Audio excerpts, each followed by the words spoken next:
My view of Tate, again, is I think the things he says about women have been quite nasty. I think that his foreign policy is insane. His Tate University looks like a pyramid scheme, and frankly, he's grifting a huge percentage of his audience. If you don't feel comfortable to discuss this? No, it's fine. Everything that Elon Musk is currently doing is made with materials that were there when the cavemen were there. All the shit that runs your phone is the sand that everybody walked over for thousands of years. Human beings took that same sand and then turned that into microchips that are capable of charting the stars. That's unreal. Do you miss your relationship with Candace Owens? I'm just playing, I don't fight, I do pray.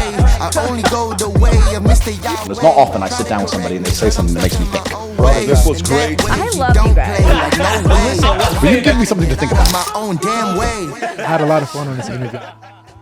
I'm not gonna lie, when I used to be in bed watching like hours of you just blatantly destroying children, like just destroying them, and I used to have fair, guilty. there weren't 5, but yes. I would spend hours and hours watching you debate people. You are a master debater. That's nice of you and strangely worded. I'm so sorry. That was a terrible start. Welcome back to the George Janko Show. I'm here with the legend Ben Shapiro. I'm here with my lovely wife. We just got married. Oh, yes. Mazel tov. That's awesome. Thank you. Thank you so much. Very cool stuff. Welcome. How long ago did you get married? Literally like 2-3 weeks ago. Yeah, oh my 3 weeks gosh. ago, yeah. So why aren't you on a honeymoon? You know what? We heard that you're coming, so we're like, we'll skip the That's honeymoon. a terrible honeymoon. This is not a good way to start off a marriage, my friend. No. It's good. You know why? Because if you start with struggles, then you'll be able to, 25 years into it, you'll be able to. We had a little getaway, and then, we're going to do a honeymoon in the summer. Nice. Yeah. How long did you guys date? 5 years. Oh, wow. That's a long time. Okay. Yeah. I think it was the perfect time.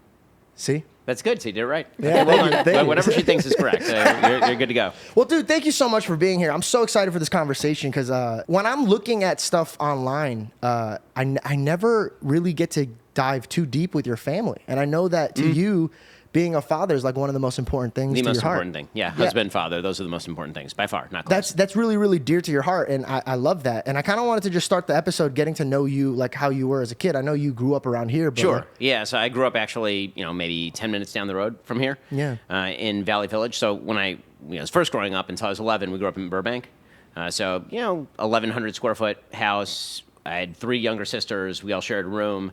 So we had 2-bedroom house, 1 bathroom, 6 people. And then when I was 11, we got a bigger house, which was like 2,400 square feet, and that's where I was until, basically I moved out for college, or for law school, actually. Great childhood. My parents are wonderful people. We're very close with them. We lived a mile from them my entire life, like including my marriage.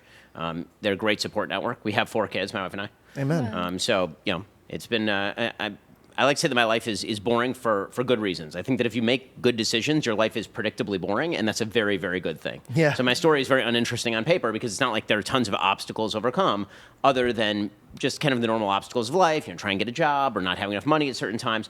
But other than that, because, I've tried to make good, solid decisions. My wife and I have tried to make good, solid decisions, and my parents made really good, solid decisions. It's not as though there's tons of drama. There really wasn't. I'm incredibly close with my parents. I'm very close with my sisters. 2 of my sisters live close to me now in Florida. My parents live a mile from me. My in-laws live a mile from me. So you don't live in LA anymore? I know. So we moved about 4 years ago, 2020, Nice. Middle of the pandemic. We're like everybody else. We got the hell out of California Same. in We 2020. did too, yeah. No, well, this place collapsed. They destroyed it. So, yeah, my dad What was LA like when you were growing up? When Burbank was really nice, and so were parts of North Hollywood, where I was growing up. So, you could ride your bike on the street.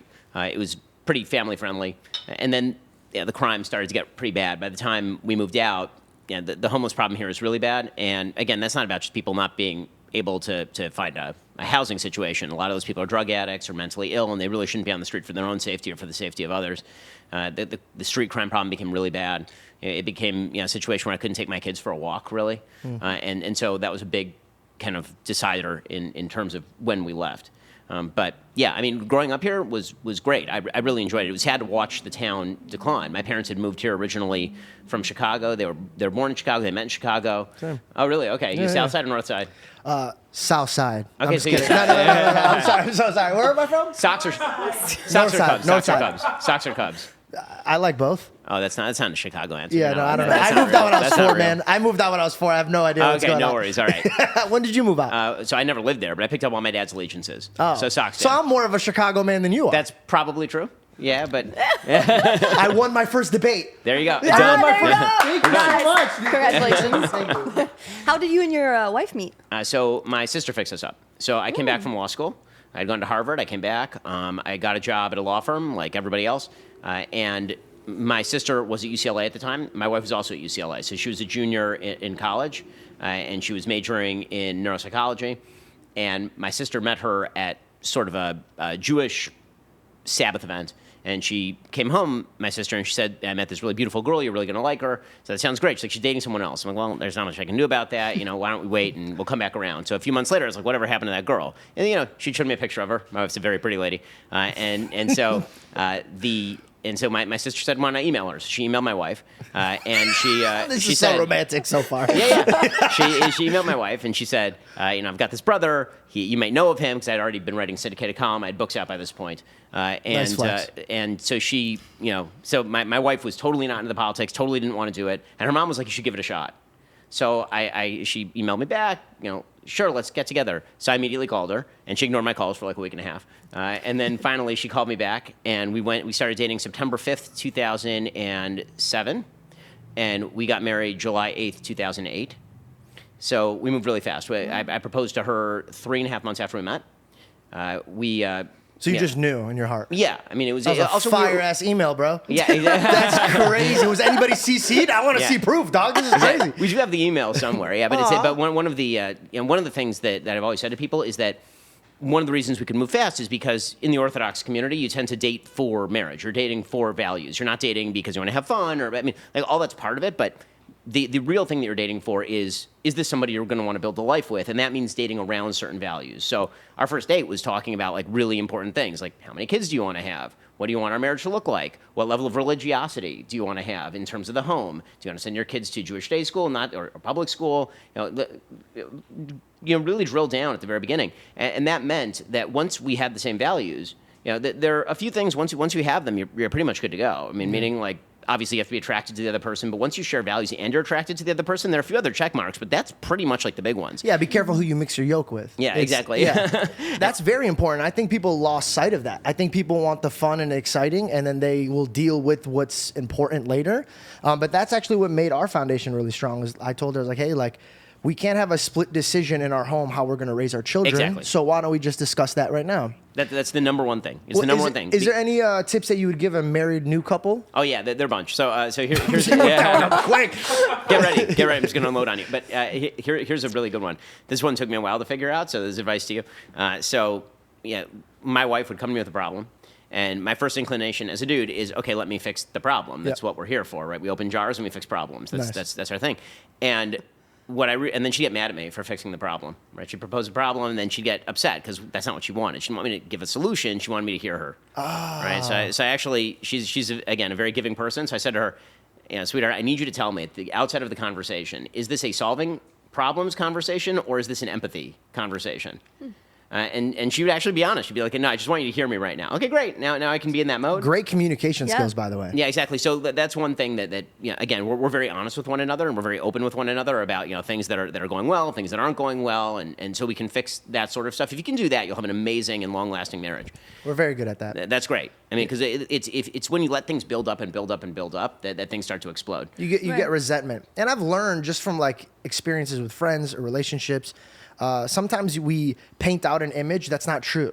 We build it up so much in our hearts that when we bring it up and we blow up, they're like, nah, dude, that's not even what I meant. And this whole time you could have just asked a question instead of building up and then exploding. You definitely also get invested in your picture of who you are. So for me, my big problem in life is that I tend to be a person who takes on things. Like I just take on, at work, I'll just take on more. At home, I'll take on more. And so my innate inclination is that if there's a problem at home, instead of asking my wife which one of us should handle it or negotiating that in front, I'll just say, fine, I'll do it.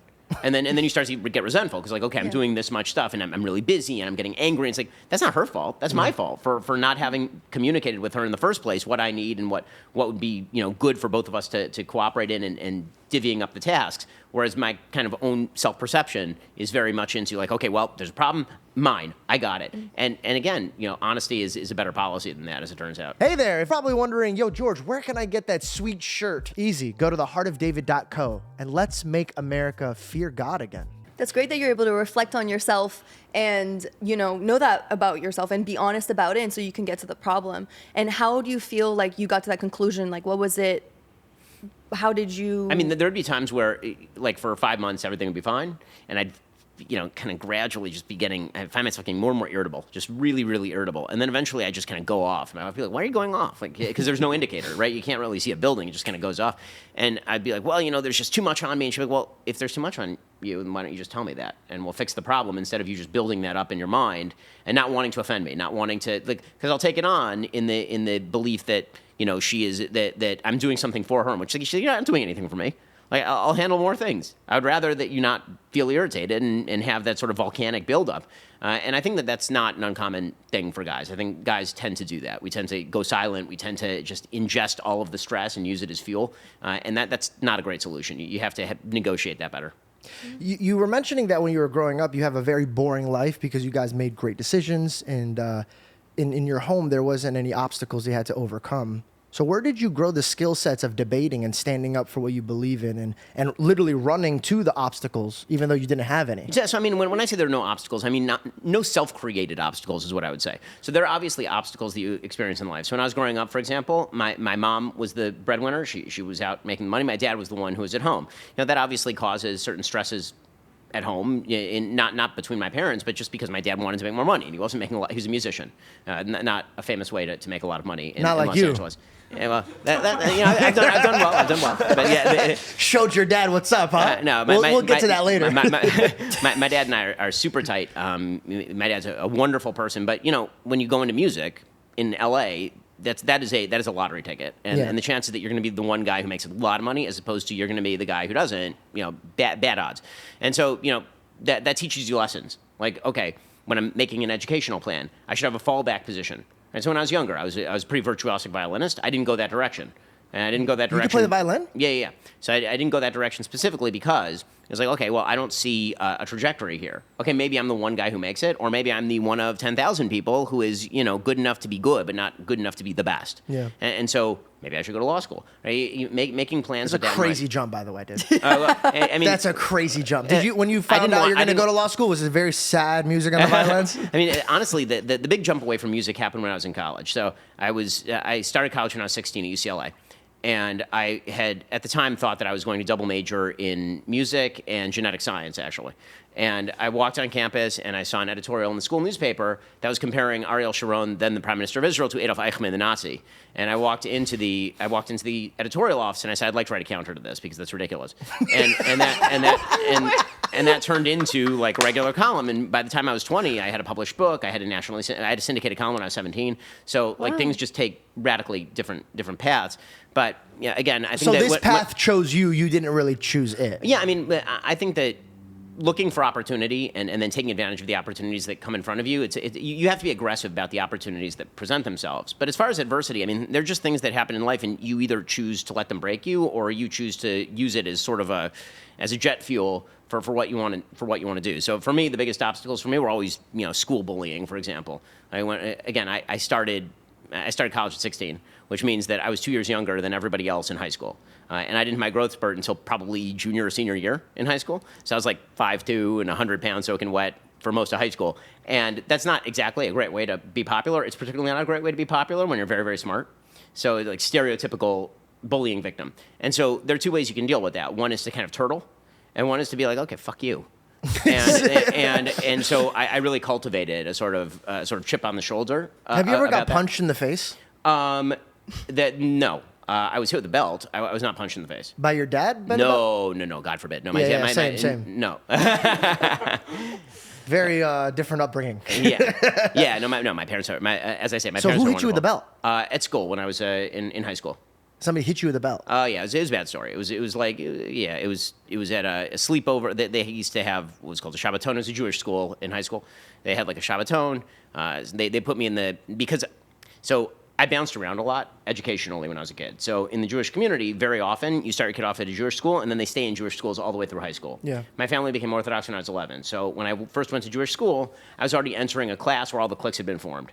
Right, so I went to public school until I was 11, then I went to private school for a couple of years, then I went back to public school for a couple of years, then I went back to private school for a couple of years. And if you don't mind me asking, why the bouncing? Finances. Some of it was Okay. finances. Some of it was So that your parents wanted you to be there, but sometimes they couldn't afford you to be yeah, there. for sure. When I was in 5th and 6th grade, I went to a private Jewish day school. They couldn't afford for me to do that. 7th and 8th grade. 7th and 8th, I went to Walter Reed, right over here. Okay.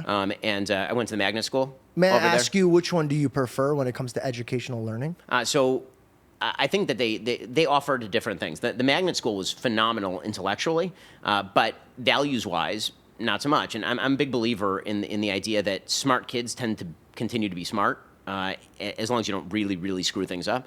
But values can be jacked by the time you're 15 or 16 years old. We'll And so- circle back to the whole like school thing because there's a whole education thing I kind of want to learn from you, but I want to hear the rest of the story. Yeah, so I mean, when I went to high school, I was a couple of years. I'd skipped 3rd grade, and then I got to high school, and because I'd been in a magnet school, I'd already learned everything in 9th grade, so I just skipped right into 10th. And so I skipped into a class where I knew nobody, where all the cliques had been formed for 10 years already. And so I was kind of the outsider to the entire class for a variety of reasons. And so when it came to which group I got placed with in terms socially, very often if there was a social event like the Shabbaton, which was like a sleepaway, they would kind of put me with the cast-offs, like with the bad kids, even though I was a good kid. And like very good kid. And so I ended up there. They were bullies, so they hit me with belts, that kind of stuff. So it was really bad. And so again, I could sort of use that as, okay, it's me, but I don't know. Some of it's probably makeup. I never thought it was me. I always thought they were just assholes, and so it's like, okay, fine. So they're bad people. But again, I think part of that is just being. There's something to the idea of, to use a sports analogy, constantly being the visiting fan at a home game. And for me, my whole life, it was kind of like that. Right? I've been a conservative person living in blue areas my whole life until the last few years. I'm an Orthodox Jew living in non-Jewish areas for a lot of my life. I was a newcomer to the Jewish community when I came in to the Orthodox community. So I was always sort of I'm a White Sox fan going to Angels games my entire childhood, right? So literally I have sort of a pathological draw toward rooting for the team that's visiting. So even now when I'm like in Miami and it's a National League game or something, and I have no interest in either team, I end up just randomly rooting for the visiting team because it's so ingrained. So what that does, that sort of trains you to feel a sort of, okay, you want to come after me? Let's go. Like, that's okay. I'm in a strange place. That's all right. I'm comfortable being in strange places. You like your back up against the wall. It doesn't bother me too much. You have a very famous saying. It's your facts don't care about your feelings, and I think it's a great saying. Yeah, because like we could be amongst people that are trying to get us to believe a certain thing. We're like, hey, dude, we got to bring it back to reality. But do you think this like affected your heart for empathetic views? Like, do you think you've gotten so hard to the fact that like, I really don't care about your feelings. We need to get to the facts. Does it remove your joy and peace for what you're fighting for? I don't think so. I think that when I say facts don't care about your feelings, I really mean in the context of a policy discussion. When it comes to interpersonal discussions, people talk about their feelings all the time and how it affects them. And if I were having a political conversation with somebody one-on-one, very often it's not going to just be pure policy. Very often it's going to be the impact of the policy on you and what does that mean for you and how do you make different choices. Of course. And I think that that's true with my wife. It's true with my kids, right? It's all feelings and very little facts when it comes to your although with kids, I think it should be facts and not feelings very often. No is a very important word. Is your raising of your how old are your children? My kids are 10, 8, 4, and 1. Okay, so you having children debating versus you not having children debating. When you're on these college campuses and you're like, this kid's driven in the wrong direction and I kind of have to drill him now. Have you became more soft now that you have children and realize that even your own children can make stupid mistakes? I don't think so. Maybe that's just a process of aging. I doubt it probably has much to do with the kids. The truth is that I think a lot of the Ben Shapiro Destroys videos, sometimes it's somebody being obnoxious and, I get irritable. But I would say the vast majority of the time, it's a fairly calm conversation where I just say something the other person really doesn't know how to deal with. That's sort of, I think, the kryptonite for debate is maintaining calm. And there have been times where I've lost it, and that's always a bad move. That's always a bad move. I want to talk about that because, like, you're intellectually, bro, you're so fast at, like, processing what you need to say next. And sharing the same field that you're in now, I'm like a baby. And so now I'm just asking questions because I want to learn from you so I don't make the same mistakes. And I've learned that when I get emotional, I drill, and it's not from a good place. It's from a fear place. What is a good learning curve that got you away from being emotional so that way Because what we want to do is we don't want to shatter our opponents, but more convince them to come on our playing side of the field, because we truly have faith that our side is the correct way. And how I kind of go about these things is how Jesus Christ did it. And it was very, give them the other cheek, forgive them. And through this, they'll see your fruits and want to come over here. Although Jesus wasn't above overturning tables and being pretty harsh when he needed to be. You know what? I've noticed that Jewish people always bring up that. It was one time. He was very forgiving. Forgive him. I think that I mean, I'm not going to preach Christianity to Christians, but I think that I think you do a really good job. Frankly, I think that Christians should go to church and re-engage with their faith a lot. I think it's really, really important for the country. More people need to go to church. They need to re-engage with the New Testament, and I'm not a big fan of these. My business partner, Jeremy Boring, who's a lay pastor, he's very fond of saying that he doesn't really believe in sort of the hippie Jesus that seems to be popular these days. Yeah, or like he's coming to basically give you an emotional massage Jesus. Like that's not actually what he's doing. I mean, there's a lot of, even for a Jew, there's a lot of Old Testament resonances, obviously, in the New Testament, and much of what Jesus is saying, where he's chiding people for not taking care of the poor, for not taking care of the widows. That there's nothing really different than anything Jeremiah would have said, for example. And so that's harsh stuff. I mean, that's not easy stuff. When it comes to debate and sort of the tack that you take, I would say it's strategic. There are times, again, when the person who I'm talking to is open to a conversation. It's very kind back and forth. I have a lot of these sorts of debates, right? There's one that I had recently with, say, Alex O'Connor, who is a philosophy PhD from Oxford about God. And that was a great back and forth. It wasn't there like, I'm there to destroy you or anything like that. Or even the debate that I did with Destiny with Lex Friedman. I mean, that one was pretty, I would say, polite. And then there are times where you are, debating somebody and you're on a stage, and the goal is not to convince the person on the stage. The goal is to convince the audience. And so exposing a bad view or a pernicious view in a colorful way might be useful in that endeavor. So you sort of have to always know who your audience is and who you're talking to and what the goal of the conversation is. By the way, I think this is true for virtually all human conversation. I think people waste an enormous amount of time having conversations that, honestly, they shouldn't bother having, particularly online. Like they do that on X or they do that on Facebook, and it's like, is that time that you're going to want back on your deathbed? Are you going to look back and really think that was time well spent? So that's true of debate also. Like doing things with purpose is kind of, I think, the theme of my life very often, and whether it's with kids, or with my wife, or whether it's with my business, or whether it's with debate. And so you really have to think through beforehand how it's going to go. And as you say, I think that losing your way emotionally, particularly the easiest thing to do is have your ego triggered. That's the easiest thing. Yeah. And ego is the death of man, though. 100%. No, that's the problem. And so I would say, if I look back at my history of confrontation, the times where I feel bad about how I performed, all of those would be, and they're pretty rare, but the big ones are times where my ego got tripped and I just got irritable and annoyed, and then you do something that in the moment feels good but is actually counterproductive. Yeah. How do you deal with those moments, and does it stick with you? Does it hurt you? Oh my gosh, years later. Yeah. I mean, I look back and I'm like, God, I wish I could have that one back. Absolutely. Is there one in particular that you wish you could go and redo? 100%. That BBC interview with Andrew Neil. So there's a BBC interview with Andrew Neil that I did. How long is this ago now? It was like 7 years ago, maybe 6 years ago, 5. I don't know. It's been a while. What was the context around the? So it was when Right Side of History came out. So it's been since 2019, I believe. The context of that was that he invited me on to discuss a book that I wrote, and then he proceeded to ask me 0 questions about the book.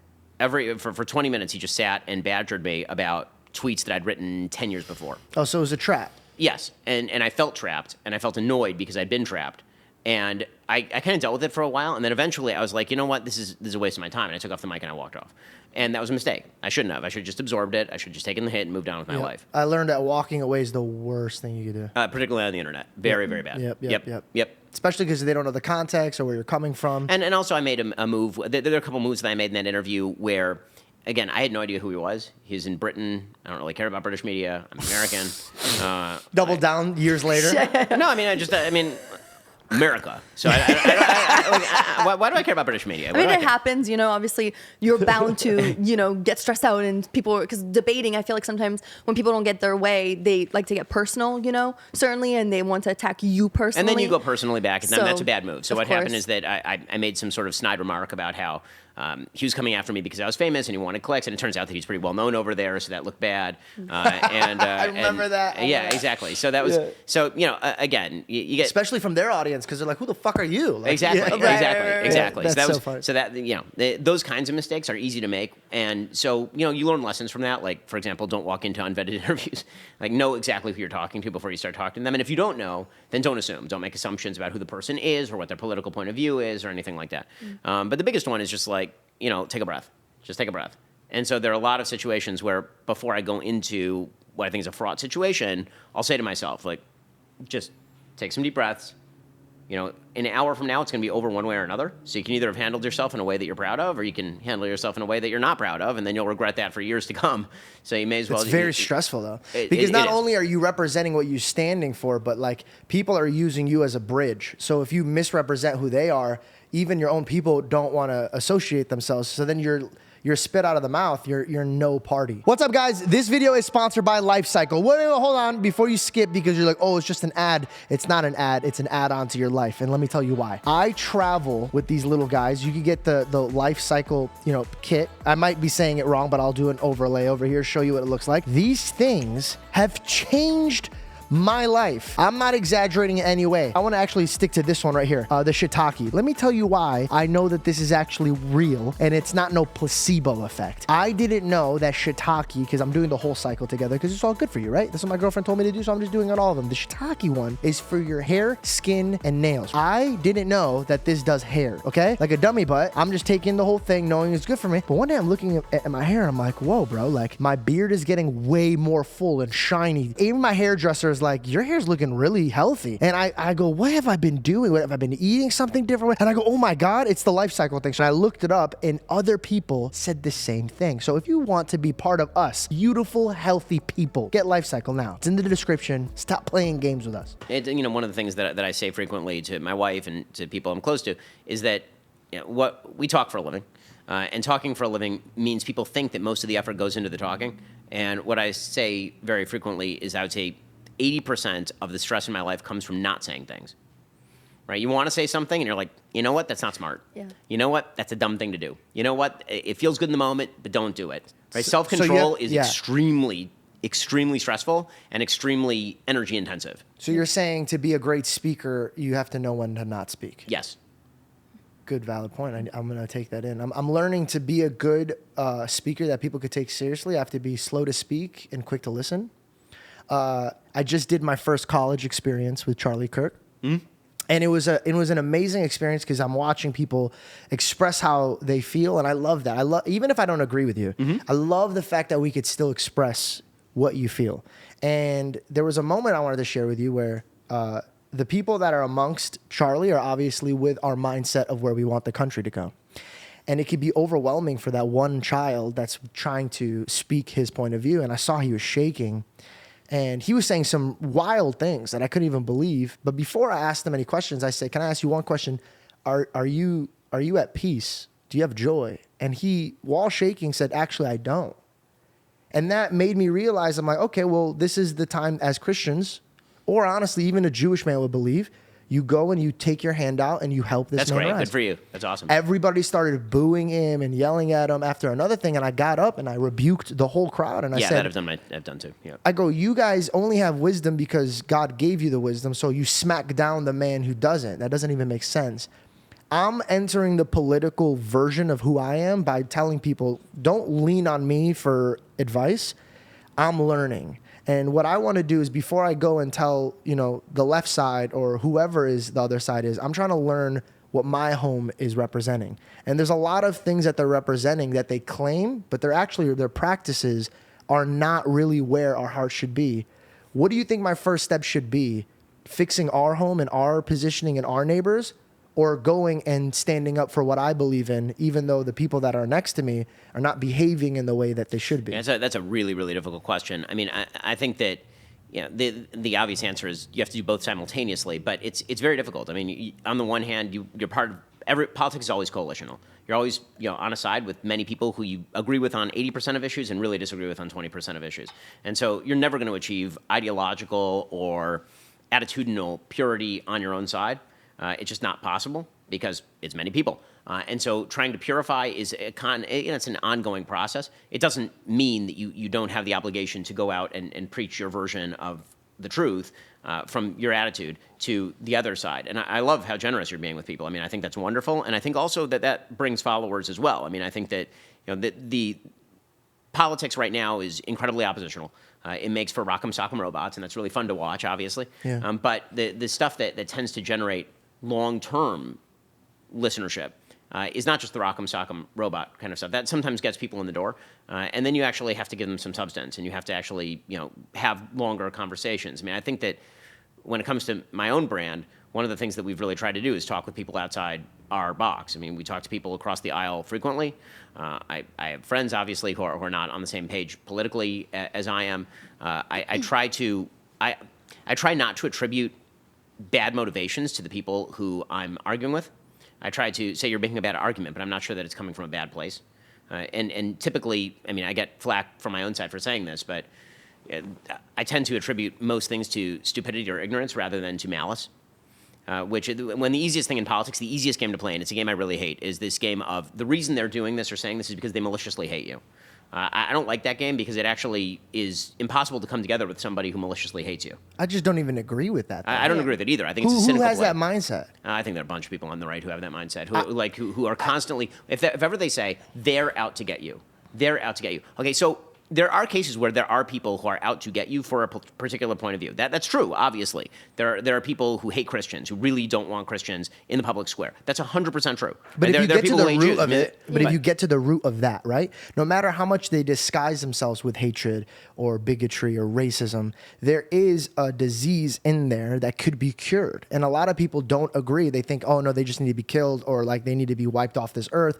But the truth is, regardless of how that person viewed, it's only because they were taking what their society or their thoughts all together and piecing them and then taking their POV of it and being like, no, I think Christians are bad because of blah, blah, blah. And they're taking what other fake Christians did to them. And so they believe that all of them. So of course I could look at this person and be like, oh, F this dude. But the how I see this, true, and I know it sounds cheesy, is if my God did come down to save me, I was not worthy of being saved.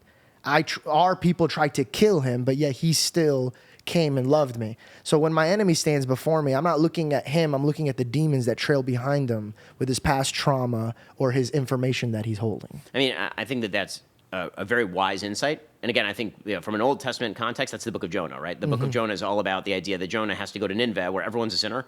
And Jonah, that was us. Right. We were Nineveh, where I'm a Syrian. And Jonah is protesting because he's saying the Assyrians are going to be the party who ends up destroying the temple. So why am I going and basically bringing them back to monotheism? And God says, well, they're human beings. I mean, you need to go and do that regardless of what comes next. And that's a very generous point of view. I'm not sure that it always manifests politically, but I think that when you're talking to people, it's wonderful. I also think that even on the less deep level, I think you're going to a really deep level that's important, but even on the less deep level, where you say, okay, there are people who are motivated by malice, who hate Christians for whatever reason, but actually hate Christians. I think it's easy to ascribe that motivation to a broader swath of people than it merits. So instead of saying we have a political disagreement over X, Y, or Z issue, it's, oh, you do that because you despise me and you want people like me to die.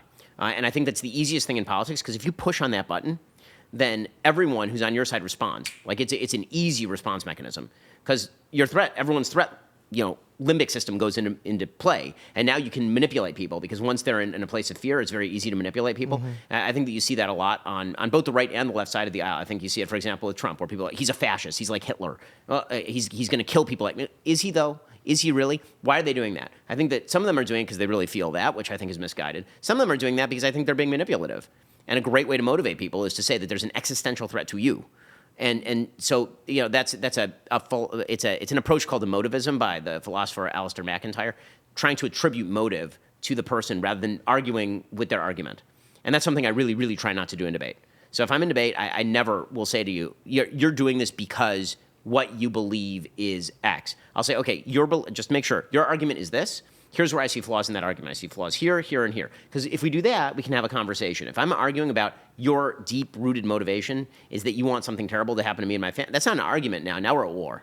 Yeah. I understand that. So you're saying, okay, this is an Old Testament reference too. If they can't assassinate you, they'll assassinate your character. So that way other people are like, no, he's bad. Right, exactly. And again, I think it's really motivating, and it's really, really easy to play that game. Do you think they did that with Andrew Tate? I mean, it depends on who they is. So I think there are a lot of critiques of Andrew Tate. I've obviously been extremely critical of Andrew Tate. My view of Andrew Tate has always been that he makes some critiques about, for example, feminism that I very much agree with. He says some things that I think about masculinity that probably need to be said. I also think he plays a bit of a game where he says two things. One of them is perfectly reasonable, plausible, and then he says something that's completely nuts. And then he bundles those two things together. And then if you argue with him, he says, you're arguing with the plausible thing. So he'll say things like, men in the divorce system are victimized. 100% true. Totally agree. Or feminism has made male-female relations so much worse. Totally agree. And then he'll say, real manhood is basically me with a bunch of beautiful women around me. I'm like, that's not actually something with which I agree. And he'll say, like, I think, actually, in fact, I think that's kind of a schmucky thing to be. I think it's a bad person. I think it's a bad thing to do. And he'll say, well, so you're arguing with, so you're pro-feminist. Like, no. No. I agreed with half of what you said and not the other half. And so I don't think that him as a package deal is a good package deal. Have you ever wanted to just sit down and discuss those ideas with him? Yeah, I mean, we've had very public exchanges on Twitter in which he has accused me of not being manly enough or that sort of thing. And my view of Tate again is, I think that if he had nothing, then he wouldn't be popular. But I think that I think he's doing more damage than good. I think that he is. I think the things he says about women historically have been quite nasty. I think that his foreign policy is insane, or shall we say wrong, in the extreme morally. And I think that, frankly, he's grifting a huge percentage of his audience. I think that his Tate University looks like a pyramid scheme. I'm failing to see where he is. Where is he building a decision-making matrix for people that makes their lives better in a widespread way? When I say things like people should get married and they should have kids and they should commit to their church, this is now considered bizarrely old-fashioned by a lot of people who really like Andrew Tate.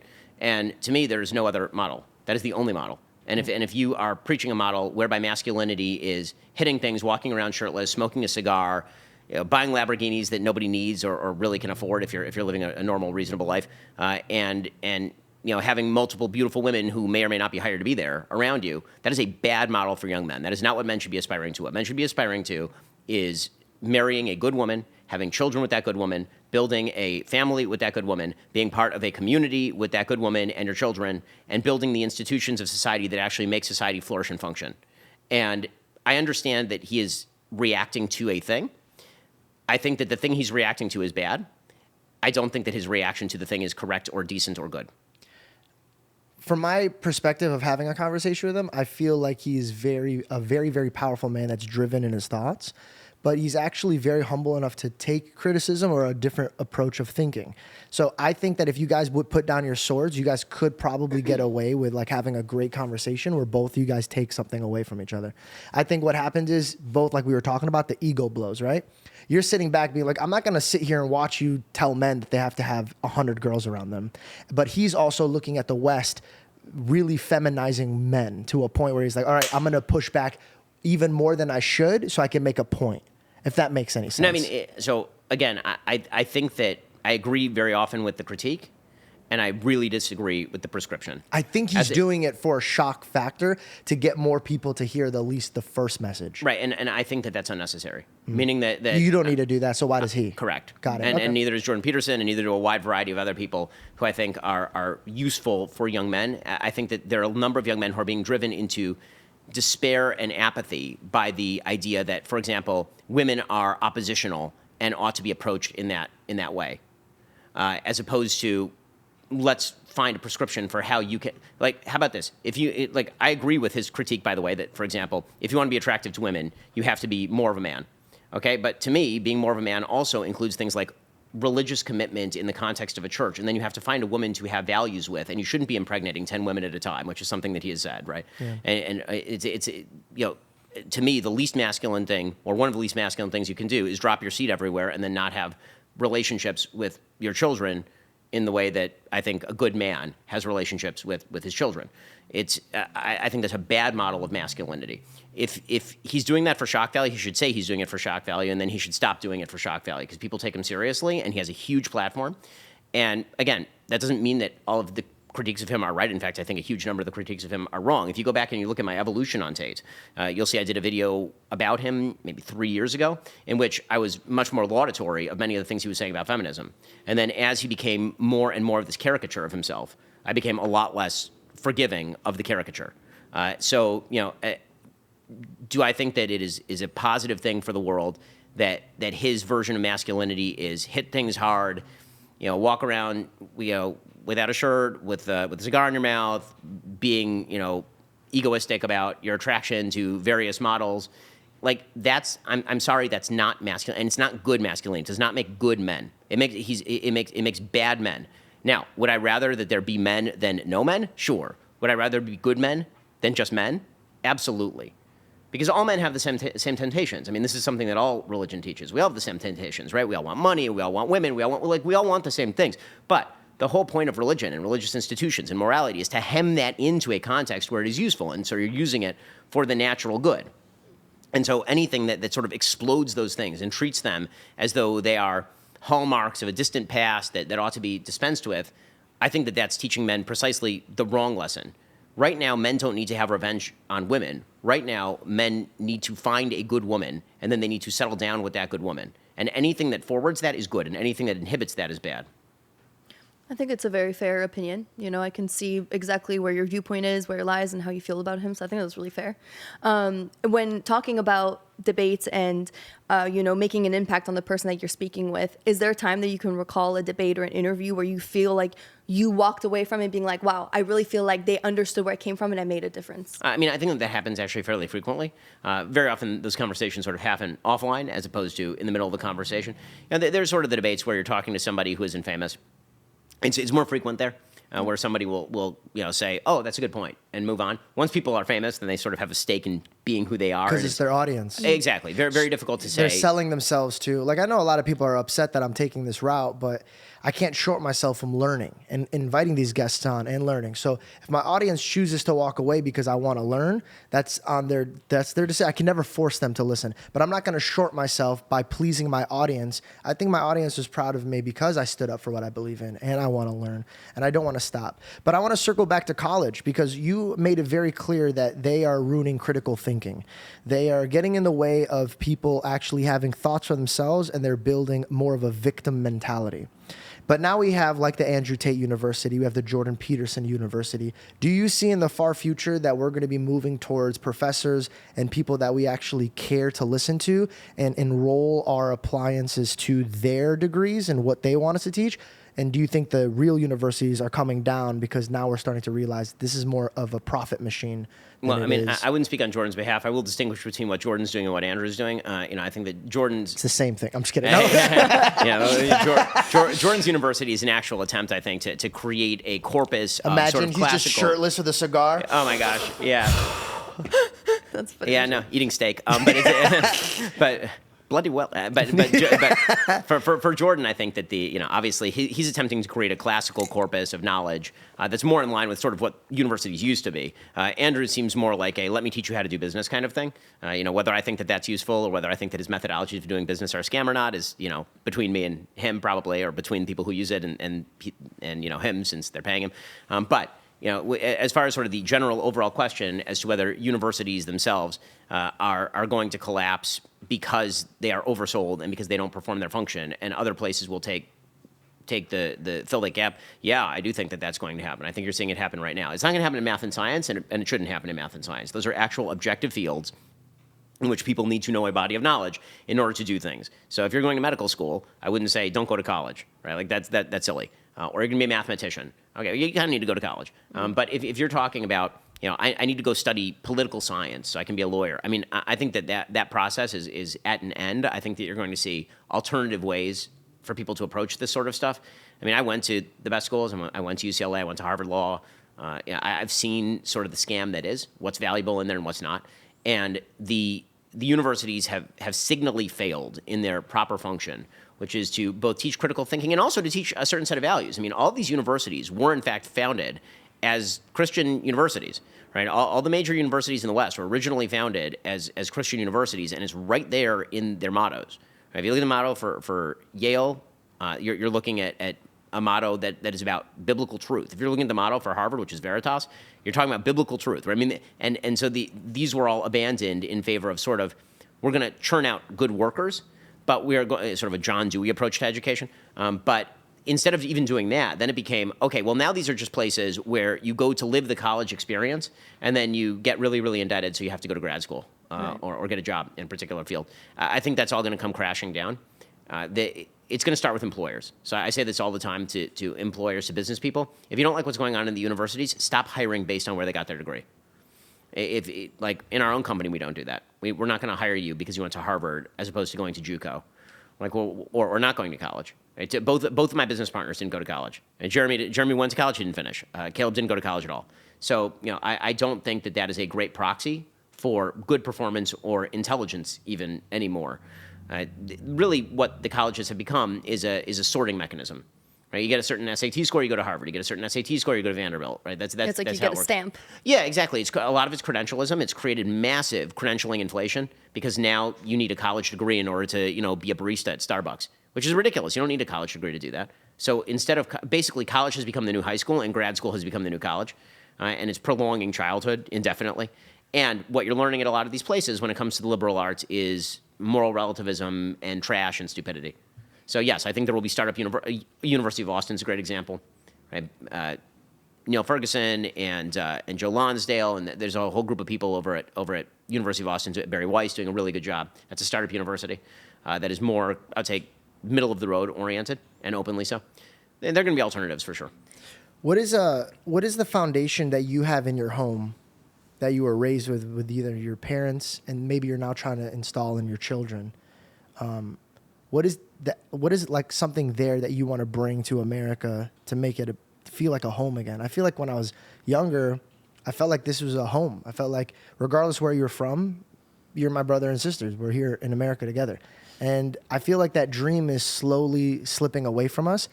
My POV, now I might not be 100% in other people's eyes. My POV is the more we take God out of things, the more death becomes a thing. But what are some teachings or philosophy that you want to bring back to the country so we could just be a little bit more united? So again? I do think that when you take God out of the equation, a lot of things collapse. And I think that people have been living off of sort of the fumes, the fuel tank for Western civilization has been emptied.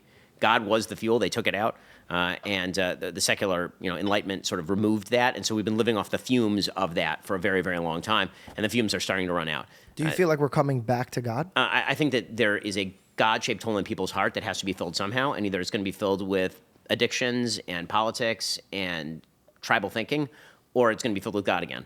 And so I think that people increasingly... I think we're looking at the hand of Nineveh again. Yeah, I think our people need to possible. repent and beg God to come back to this country. I mean, I agree with that, actually. Again, as a Jew, I've probably brought more people back to the church than there are not a lot of people in the United States who have done more on that. I think it's deeply important that people go back to church. I've mentioned it multiple times here. As a non-Christian, I think that this is a country that You're is like rooted... Peter. Yeah. Well, he had a different beliefs, but I do think that it's very important that people get enmeshed in a biblical set of values again, because that undergirds all the principles that I want to see. So the things that we used to hold in common when I was growing up, things like you are an individual and I should treat you by your individual nature and how you act rather than your race, right? Like that is a biblical principle, right? That's human beings are made in the image of God, Amen. right? In male and female, He made them, right? This is straight from Genesis. So that's a straight biblical principle, but it's very hard to get there actually through and be non-tribal without that verse. Like I think that's the most important verse in all the Bible. How about the idea that we have to reason together? Reason is really, really important. Well, obviously that's deeply important in Christian literature. I mean, that's the logos, right? But in Jewish thought, that's also the idea behind there's a creator. He made a discernible, understandable creation, right? Lo b'shamayim, he is the quote in Hebrew. It's not in heaven, right? It's given to you so you can understand it. Right, so using reason is actually a biblical value. Mm-hmm. And when you don't have reason, then you just revert back to the feelings. You revert back to how I feel about things and what makes me feel good. And that's really dangerous. The idea that you become chaos. Yes, the idea that you have duties in the world, like moral duties in the world to your wife, to your children, to your community, to your country, right? As opposed to a country that is rooted in what am I owed, right? What are the things that everyone else owes to me? So when I was growing up, it was like, okay, if there was a piece of trash on the street, you pick it up. Yeah. Okay, somebody else should have picked it up, but they're not there, so now you're going to pick it up. And that's like a very minute example of the kind of stuff that builds social fabric. Because the opposite is also true. If you don't pick it up, everybody just starts leaving their trash everywhere. I mean, that's basic broken windows theory. Los Angeles. Yeah, exactly. And so If you keep saying that it's not a problem to problems, it just accumulates until you're like, all right, well, this is a huge problem. and not just that, if you say it's not my problem, then the problems start to accumulate, right? Wow, that is a brilliant point of view. I think everybody kind of took the privilege of like, it ain't my job, I'm not going to do it. When, again, biblical and Old Testament is like, well, we're not asking you to be your job, but could you be a good person and do the job? Right. And I think public institutions facilitate that kind of thinking because, like, okay, well, I gave it the office. Okay, so there's trash on the street. Well, isn't there a trash person whose job it is to, like, come pick up the trash? And yeah, there is, and you did pay that. But also, this is your community, it's where you live. And so it should be pretty important to you that if there's trash on the streets, if you see something in there and the trash guy missed it, probably you should pick it up and just toss it in the trash. Right? Like, small things like that. So, we're very lucky. We live in a very close-knit Jewish community where everybody knows their neighbors. It really is old school. Everybody knows their neighbors. Everybody's kids know each other. And kids will, if a kid's doing something bad on the playground, other people's parents will discipline them, right? I mean, like that. It's just treated as a community. That is the way that things ought to be in the United States. And I think that has fallen away. And again, I think the only way, I don't think that can be built top down. I think one of the mistakes you sometimes see on the right is, okay, we'll legislate that top down. We'll grab control of the government, and then we will ram morality down, top down, and it'll fix all the problems. This presidential election, bam, everything will be fixed. That's not true. We need foundation. Social fabric is built ground up, and it's destroyed top down. Right? And so once it's been destroyed, you can only build it one way, and that's to actually get together. People say, what can I do politically? The answer is you can go to church. You can get together with your community. You can build a nice community school. You can make sure that your kids know other people who you think are virtuous. You can train them in the ways of virtue. And that's how you build a community that's functional. Amen. Yeah, that's what the church teaches. The church teaches like they will know you by your fruits, and it's not your works, it's the grace of God. So when you act like a Christian, people would want to be a Christian. But if you say you're a Christian and you don't act like a Christian, then it causes them to be like, well, I don't even want to be a part of this. There's no peace or joy. Sorry for cutting you off, God. No worries. But 100%, I think it starts at home, and I think that we've created a society that's very self-involved, and everything is about how is it going to be for me, and what can you do for me? And we've all started to lean on our own understanding and what we think is right. And when we do that, when we lean on our own understanding, we're lost, right? It's not ours. It has to be God's. That's exactly right. So how do you think, and I think too, at school, how much of it do you think should shape your political views, and how can we give kids, a well-rounded information so they feel like, okay, I feel really fed from both sides, and now I can make a proper decision? So how old are we talking here? Like high school. Okay, so the truth is that I don't think it's my job to present my kids with both sides. I think it's my job to present my kid with my side and then provide good counter arguments to the other side. I'm the parent, they're the kid. And so they'll get to a point where they'll make their own decisions because that's the natural way of life. You start not thinking like your parents, you start asking questions. That's fine. But I can only shape their values for a certain period in their life, and I'm not interested in shaping their values to be to basically treat social values in life as a smorgasbord of options. That's not my job. My job is to inculcate the values that I think are correct about the universe into my child. Now, that involves me answering difficult questions for my kids all the time, which is why I try to be an informed person who actually has good answers that satisfy me. And I try to give, I think, complex and adult answers to even my kids, even very young, right? So the other day, my 10-year-old, we were talking about the Warsaw Ghetto Uprising. So my father and I wrote a musical about the Warsaw Ghetto Uprising that's going up actually in Israel in Hebrew in November. And so she was asking, so why does God allow bad things to happen to good people? Right? The big question. And so I said, well, in my view, God's main goal in life is to provide you with the choice to choose him or to not choose him. Yeah, amen. And so if he were to intervene in every given scenario in order to make good things happen to good people and bad things happen to bad people, then that would be intervening to such an extent that it would not be possible for people to have truly free choice, because what God wants is for us to love and fear him out of our own desire, not because we're afraid of a giant hand in the sky coming down and smacking us, or a giant hand in the sky coming down and rewarding us. Okay, so the answer I just gave you, I gave to a 10-year-old. Right. Okay, Which is so wonderful. But is Santa real or no? I don't know. No, but it's so fair because we must talk to our children like they're adults. Like when I was a child, my mom's friends, my my family members, they talked to me like I was an adult. And so I spoke back to them like an adult, and I could form my thoughts and how I felt properly, you know? I agree. And I think that as a society, we've almost done the worst thing. We've given children the options of adults without any tools to equip them. And then we treat adults like children with no responsibility for their own action. Right. So you can't treat children like adults and adults like children. You should treat everybody like an adult, not in terms of responsibility, but in terms of the information that the good answers that are provided. And also, again, I do not feel a moral obligation to tell my kids, all of the things that I think are, make an objective decision about abortion. You're 10, right? Like that's silly. And when parents do this sort of stuff with their kids, I think it's bad parenting. And if you take it to its ultimate extreme, you have people who are saying that their children should choose their gender. Which is a marked absurdity on every possible level. Children are innocent, and they are not good, and they are not smart. Right? That is a good description of a child. A child is an innocent person who is not good and not smart. They're an empty cup.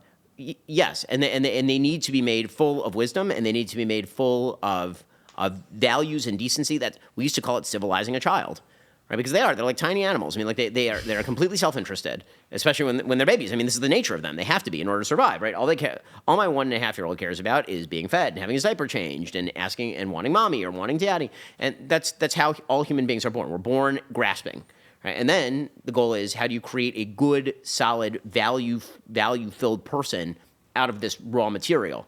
And so that's the hard job of parenting. And that means saying no an awful lot. And we're a society that forgot how to say no to people. Yeah. My next question is going to seem like it's like a got you moment, and I pray that you don't see it that way. I'm sitting here truly just trying to learn from you. Mm-hmm. If you don't feel comfortable to discuss this, no, it's fine. Okay. I just wanted to know, do you miss your relationship with Candace Owens as like a friend, like somebody who? So I mean, the truth is that Candace and I were never particularly close. I was always I thought we had a pretty cordial relationship. I don't really have a lot of interest in discussing anything beyond that about Candace, frankly. I mean, everything that I've said about Candace has been public record, and people can check my past comments for my views on this. Got it. Can I just ask one more? You're free to ask whatever you want. I'm not going to answer it necessarily. Got it. Absolutely. And by the way, like, I'm only asking because I'm just curious. And again, like, you have you could answer. I'm not going to do what that guy from London did to you in person. I'm not. You can get to it. I mean, I've learned. I just see what you've shaped out to be so awesome. And it's such a cool perspective that people could come and learn from you. And also, we want to take down the anchors of the news where they're just pushing one agenda. I just felt from observing both of you guys that have different mindsets, you guys had a beautiful opportunity to share one platform with two different mindsets and show the world, no, we're a real media. She has her own views and I have my own views, but we'll sit here and we'll discuss. We could even debate, or I could just not even acknowledge it, but I'm not going to remove somebody from their position of what they see. I mean, every company has the Overton window within which there's a set of views that we think are appropriate. That's not the Overton window for all of society. I've never called for anyone, including people who I radically disagree with, who have threatened me personally, to be deplatformed, meaning like get kicked off of X, get kicked off of Facebook. It's not our job as a company to pay everybody, no matter how widely variant their views. So, for example, there's no one who's a host on our platform who is pro-abortion. Yeah. We're a pro-life platform. Okay, so you can find yourself, or put yourself, more accurately, outside the Overton window of things that we feel are appropriate. That's pretty much all I'll say on that. Absolutely. Let's move on from her and let's just make up a makeup situation. Like, say me and you are working together. And I chose, which I would never, but choose a different approach on abortion. What then would separate you from Fox or CNN from like, no, this is how we think and believe and move, and it's either you're getting on the train or you're getting off? Well, I mean, but I don't think that Fox or CNN or we would be wrong in doing that. If somebody on Fox showed up and was like, okay, I'm a conservative, and Fox a conservative news network, and then tomorrow they're like, I was lying, I'm a Trotskyite. Would Fox be wrong in firing that person? I don't think so. If CNN, which is a left-leaning news network, it's a little different than CNN. They purport to be objective. We don't purport to be anything but conservative. We're conservative. If you show up and I hire you, and Jeremy hires you, and Caleb, we all hire you, and you say, I'm a pro-life person, and then the next day you come out and you say, abortion up till point of birth is a moral virtue. Do I have a moral obligation to continue paying you to be on the platform? I think absolutely not. Now, does that mean you should be quote-unquote silenced? No. I mean, it's just we're signing a check. For that check, you are paid to provide the viewpoint that you are going to provide within limits that we are happy subsidizing. right? But I'm not going to pay for somebody to, and neither will our company, is not going to pay for somebody to come on the air on Daily Wire and spend an entire episode talking about the great virtues of late-term abortion. Right? In other words, we are a self-stated company with a self-stated mission. If that mission is violated, then we have not served our own, not only our customers, we haven't served ourselves. We didn't get into this business really to make money. Okay, we're very happy we've made a lot of money. I've been in this business a lot longer than that. I've been writing a syndicated column since I was 17 years old. I'm now 40. So I've been doing this for 23 years. I did not get into this business making money. I got in this business because I believe certain things. If ever I'm responsible for forwarding the opposite of the things that I believe, I have not done my job. I've not done my job for the American people. I've not done my job for the consumers. I've not done my job for myself. I can't sleep at night. Okay, so if the idea would be, for example, that I'm going to, I have a moral obligation to hire somebody or pay somebody whose views I find morally reprehensible on any topic, including abortion. Is that my moral responsibility? I think not. I'm not a platform. If I'm Facebook, if I'm X, right, then the idea is the Overton window should be pretty damned broad because that's essentially the town square. You're almost mimicking what the First Amendment was built for. But I feel the opposite of a moral obligation to hire somebody or pay somebody for expressing viewpoints that I find to be personally outside the window of what we would want to be subsidizing. Does it hurt your heart knowing that there's some people that see you as somebody who's silencing somebody when you know that your heart is moving towards bettering the country? Does it affect your process and your footsteps? I mean, it doesn't affect my process or footsteps in the sense that I think that it's a misread. I think it's a misclassification. And right? so you're good at shutting that off. Well, it's a category error. I mean, it's annoying to me because I think that category errors are annoying. But I think that the idea that we as a company have a moral obligation to pay Bernie Sanders to be a host is obviously absurd on its face. And so when that is extended to people who are anywhere on the political spectrum or self-declared anywhere on the political spectrum, the principle is the same. Our job as the Daily Wire is not to be Facebook. It is not to be X. It is to be the Daily Wire. And if suddenly all of our hosts tomorrow came out and were like, Kamala Harris is the greatest candidate in the entire world, and would that be serving anybody who subscribed? Would that be serving ourselves? I think not. Okay, I understand your perspective now. It's like I'm not here to make money or friends. I'm here to push the narrative that we all came together to make sure America sees. And so I'm understanding. And again, a little bit that more. doesn't mean that somebody can't work somebody else. Go with God. Go enjoy. Like if you want to pervade that worldview, I'm not calling for you to be silenced. I'm not suggesting that you should be deplatformed. I'm just saying I ain't paying you. Got it. But big tech companies like Facebook have gotten That's involved. a different thing. That's a different thing. So let's pivot there, right?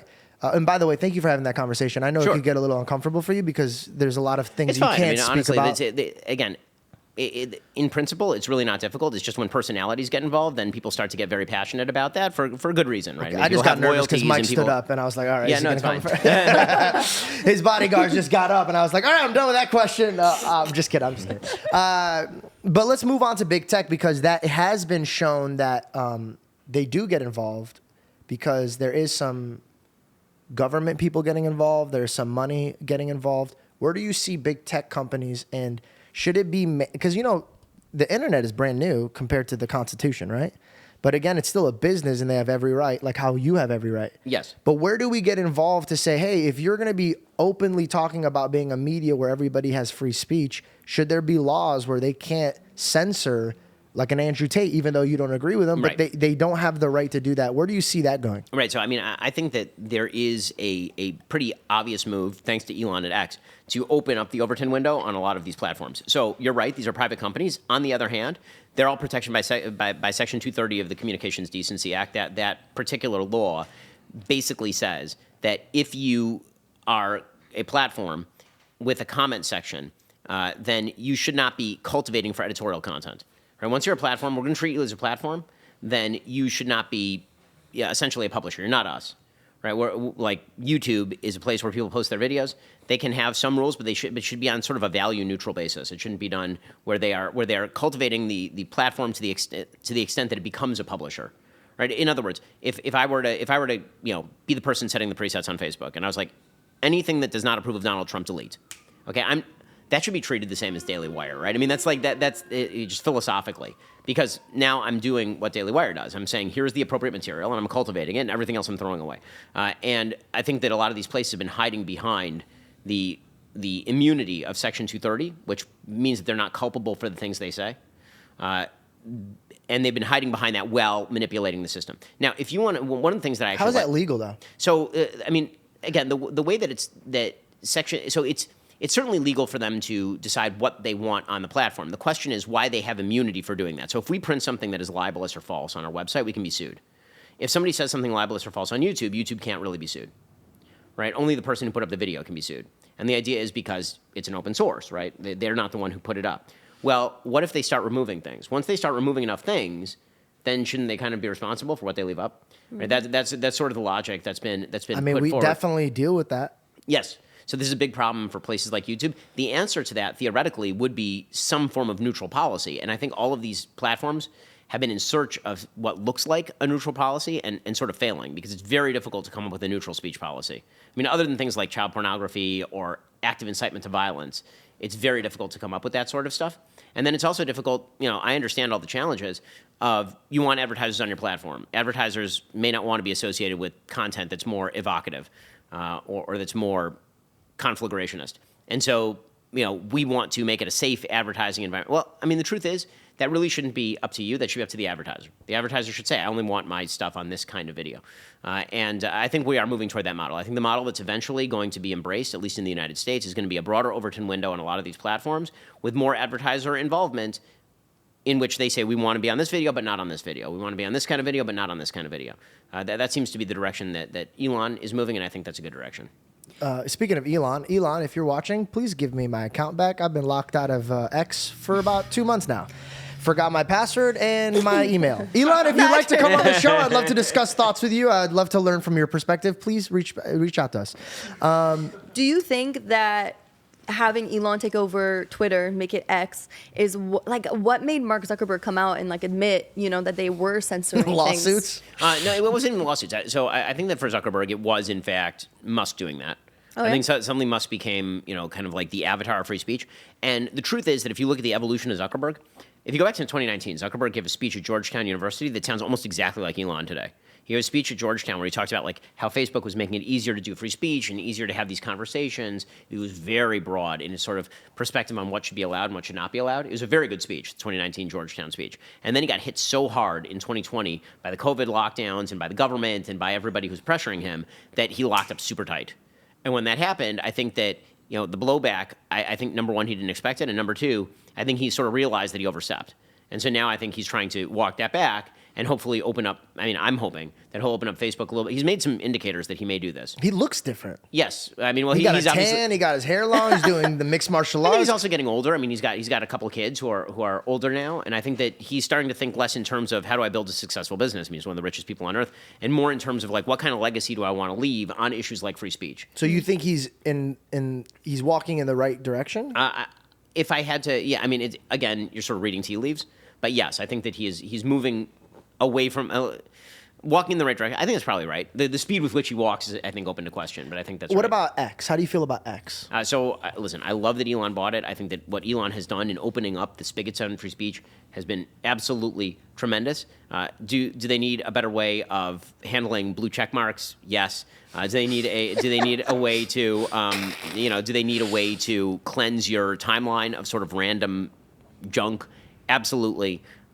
Do they does the algorithm of X tend to push toward emotional extremes? I think probably. I don't think that's pure X. I think that's true for virtually all of these platforms because higher engagement just means you're more emotionally engaged, and that's where the emotivism comes in.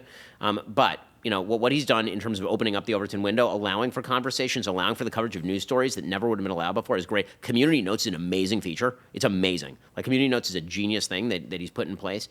And I also, frankly, I kind of love that Elon is kind of freewheeling it. I kind of love that. I think that I think it's more honest. I think that that's the richest thing to do, bro. He's just Bruce Wayne at a so different level. Not just that, not just because he's letting it all hang out, but also because it's actually a more honest way to do the Overton window. So when you're doing the Overton window, right? We talked about this with regard to our publication, but it's also true for a platform.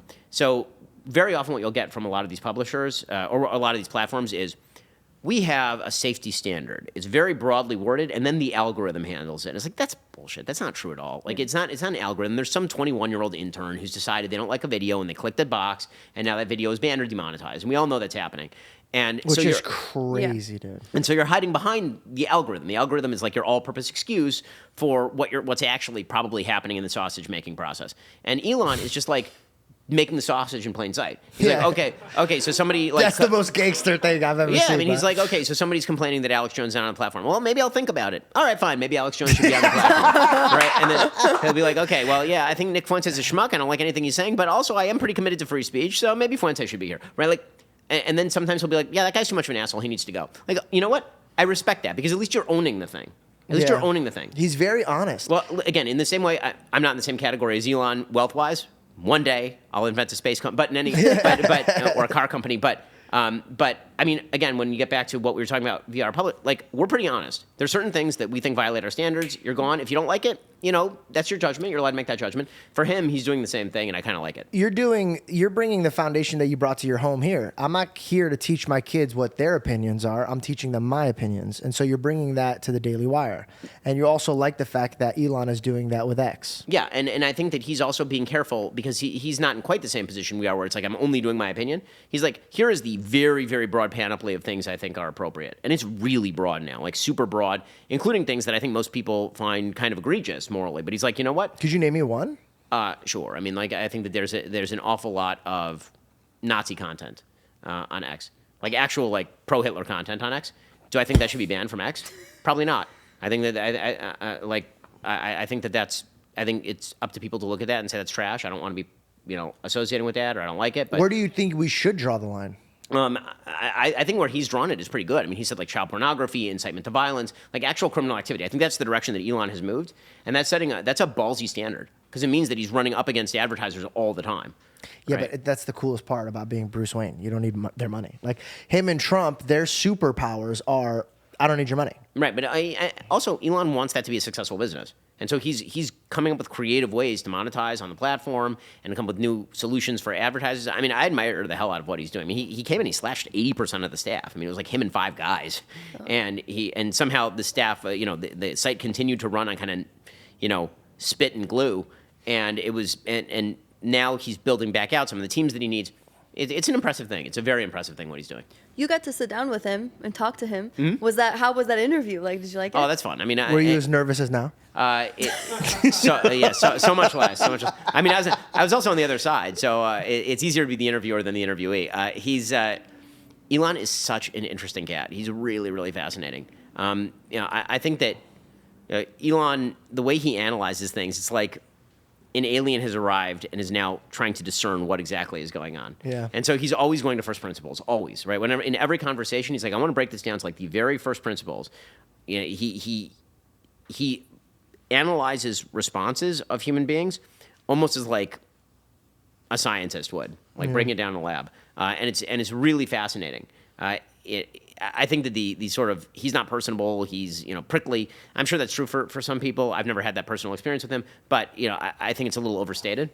Again, I've never been his employee, which may be a different story, but yeah. I have this weird, I've never met him. And God willing, I'll have the opportunity to sit with him and have a conversation. From my perspective, from what I see through the lens of like social media or him in interviews, I see a really intelligent child who's a childlike in his heart, where he's like, he wants the best in everybody, but he's been hurt by so much stuff. So I think that part's true. I mean, when you say that there's like a core innocence to him in his approach to the world, I think that's 100% true. For him to be so successful and so rich and so generous with like what he's doing, I find it to be very like honorable. Like I think that, I don't know what his relationship with God is, but I feel like he acts more like somebody who fears God than somebody who doesn't. I mean, he's said that he's sort of open to God before, and I think that that's probably right on a conceptual level. I also think that, you know, again, it takes a certain level of childlike wonder to be audacious enough to just be like, you know what, I'm starting a space company. Like, I mean, actually, after one thing, PayPal too. Yeah, how wild is that? one thing that he said, and he likes cool stuff. Like he approaches the world as a person who's excited about the world, which is a very cool quality. Like it's a super cool quality. The sort of I hope he never gets rid of that. Yeah, no, the sort of blasé approach that I think so many people take to business or to life, this kind of cynical world weariness, it's boring as hell. And he's precisely the opposite. So I was sitting with him, and And I said, so my son, my 8-year-old, is like a massive Elon Musk fan, right? He loves cars and he loves space and he loves SpaceX, and I show him all the launches. Like, he's super into it. And so I was talking to him. I was like, my son, this is right before the Cybertruck came out. I was like, the Cybertruck, my son loves the design. He thinks it's so cool. He's like, right, because I designed it so 6-year-olds would find it cool. I was like, that seems like a pretty good way of doing cool shit. Do you see like him? really like, well, what a 6-year-old thinks is cool is also what most of us think is really, really cool, right? I mean, like, it's and most of the stuff That's such a fun. I can see him crisscross applesauce just playing with the toy versions of it. And he goes, "I like this. Build this." He literally did that with one of the SpaceX rockets. Apparently, the top of the rocket was too round, and then he watched The Dictator, the Sacha Baron Cohen movie, where there's a whole conversation about how the missile is not cool looking enough and scary looking enough. 'Cause it's not pointy enough. So he actually went back to his engineers, and he's like, "It makes no difference in terms of the flight path, but can you make it pointier looking so that it's cooler?" No way. Yeah, he does that kind of stuff all the time. A lot of there was some talk on the It's internet. awesome. It's super cool. There's Yeah. talks on the internet that his new robots were like shaped up like the iRobot movie. Did you see this? Yeah, of course. And this is the thing is that You know that we watched that and we were like, "Oh, damn, dude, that's gonna be crazy." He watched that, he's like, "I'm making that." Yeah. What, dude? so my son sort of has the same quality of like, this is a cool thing, I just want to do it. And that's such an amazing quality in a human being. I mean, frankly, it's I think it's good on a moral level, but I think that on a business level, it's amazing. I mean, to just be like, you know what, I've always thought space was cool. I'm starting a space company. What the fuck? I mean, that and then make it the most successful space company on the planet. It's like an amazing thing. And it's just, why can't we be excited? This is one of the things that drives me crazy. Like, forget his politics. Can't we just be excited by cool shit? Like, is it okay to be excited that he took the world's a 20-story rocket, he flew it in the air, the top of it came off, and then he landed it back down on a tower using giant steel chopsticks to catch it? Isn't that like amazing? That's like, that's so incredible. cool. That's awesome. Like, can we just be like freaked out about that a little bit? I love this side of you. It's so. I love I that never got stuff. to see this side of you. I love it. What makes you as excited as that? Like, do you ever? Is there something inside of you that nobody sees? I mean, so there's a lot of that kind of stuff. So I mean, when great movies, great music. I mean, obviously there's the easy stuff like my kids, but when it comes to like just cool shit, tech like that is amazing. In the scientific developments, honestly, the world's a really exciting place. There's so much cool stuff. It's just people are like, have you ever been asked the question, like, how long would you want to live? And you're like, okay, in perfect health, or like I'm old and broken down? In perfect health, how long would you want to live? And my answer to that has always been like, as long as humanly possible, because the world is amazing. Like, God created this amazing world filled with intelligent beings who are capable of creating the coolest shit. I mean, like, think about the fact, to understand how amazing private property and free markets are, understand everything that Elon Musk is currently doing is made with materials that were there when the cavemen were there. Right? Like, all the shit that runs your phone is the sand that everybody walked over for thousands of years. Okay, and human beings took that same sand and then turned that into microchips that are capable of charting the stars. Like, that's unreal, and that's so cool. And so, like, what's the next thing that we're going to invent? What's the next thing we're going to do if we're left free, and if we get to keep the stuff we make and keep the profits of what we make, and then reinvest that sort of stuff and do all that sort of stuff? Like, that's so cool. I have a sort of quiz question. This is a fun quiz to tell whether people are dumb or smart. Here's a dumb or smart person quiz. Damn it. So We were doing so good. So it's more of a moral question, actually. Is like, would you prefer to be the dumbest person in a very, very smart society, or the smartest person in a very dumb society? Oh, the first one. Yeah. Right. And so anybody who has like any seichel, any common sense would say the first one. Seichel is a Hebrew word, right? Because Jesus Christ. if you're the dumbest person in a smart society, you get the coolest stuff. Yeah, like, It's like amazing. You get amazingly cool stuff all the time. But there's so many people who I think want to be the smartest person in a really shitty society, because then they get power. Yeah. And that's a I think there are a lot of people in politics like that. They'd rather just tear down all the things in order to be the powerful person who gets to run the show. Yeah. I have no interest in running a show where you're playing in the mud. I would much rather be low man on the totem pole in a super awesome society. I had this. Anytime you find success or power, there's always somebody that wants to like remove that hat from you. And I remember a few years ago, somebody came up to me like, just remember, you're only here because Logan Paul wanted you to be here. And I smiled. I was like, well, thank God he gave me Logan Paul. Yeah. So it's like, if I don't know, understand, if you are searching for pride and ego, then what you're following is death. But if you could look at it from a grateful eye, like Logan didn't have to give me anything. He chose to. That's a blessing. I got to hang out with really intelligent people and absorb, like this conversation. I'd rather sit with an intelligent man and learn from his perspective than a dumb man explaining to me why I should be dumb. Well, and so there's a great management principle that basically it's called the window in the mirror. It says people who are successful in life, they tend to look at their problems and then they look in the mirror. They're like, okay, what did I do to do this? How do I fix it? And the person who's unsuccessful tends to look out the window. Like, what are all the external factors that led to my lack of success? Yeah. And so, I think that's what you're talking about. Like, if somebody comes up to you and they're like, look at all the external factors that led to your success. And if I had only had those things, then it would be me sitting in that chair right now. Right. Or maybe it turns out that life is filled with opportunities. And one of the marks of a successful person is that you're constantly, aggressively seeking out the opportunities. And then the minute that you get your foot in the door, you just shove. And you push really, really, really hard. And that doesn't mean that it was all you. It wasn't. God has to smile on you. Lots of things have to break your way. But Amen. I don't know a single person where I know a lot of people where things theoretically could have broken their way and then they didn't do anything with it. I know a lot of people where things theoretically could have broken their way and they really did do something with it. And the distinction is not things breaking their way. It's what did you do with the door that was cracked open. Amen. 100%. We're in a very I society, and it's we want the glory. Everybody wants the glory. And so that's why so many people lean towards the second question, because they want to be the smartest person in the room, which is so It also takes a certain level of humility to be like, okay, well, you know what? No matter what level of success I've achieved, that's because there are a lot of people around me in a society that actually made that level of success possible. I didn't give myself intelligence. Like whatever qualities I have as a human being, those are mostly due to God and to my parents. Amen. Right? And so, did I make me? I mean, I've made good decisions, but do I get to take credit for all those good decisions? Probably not. Yeah. Right? So I think that, gratitude's a big one. That's actually the biggest learning curve. Me and my sister were just sitting there. We like to iron sharpens iron. So we sit there and we talk about big ideas. I think the biggest idea that's sitting in my heart right now is men looks at only two types of men, the one who's grateful and the one who's not. And I think he can't work with the one who's not grateful. I think if you're in a position that you want to keep going higher and you can't, and you've been trying and you've been working, I think what you're missing is the gratitude. And if you give gratitude to where you're at, then God will give you wisdom to get out of it. I mean, that's the story of Cain and Abel, right? So the story of Cain and Abel is not about one brother killing the other.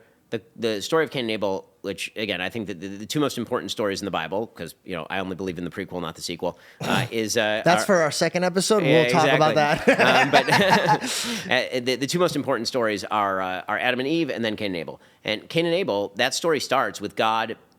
It's Cain's idea to bring sacrifices, actually, in Genesis. He says, let's bring sacrifices. They bring sacrifices. God accepts Abel's but not Cain's. No reasons given. Right? We have no idea why he did that. Right? People try to suss out, maybe Abel give better sacrifice. But from the text, there's nothing to indicate why it is that God accepts one, not the other.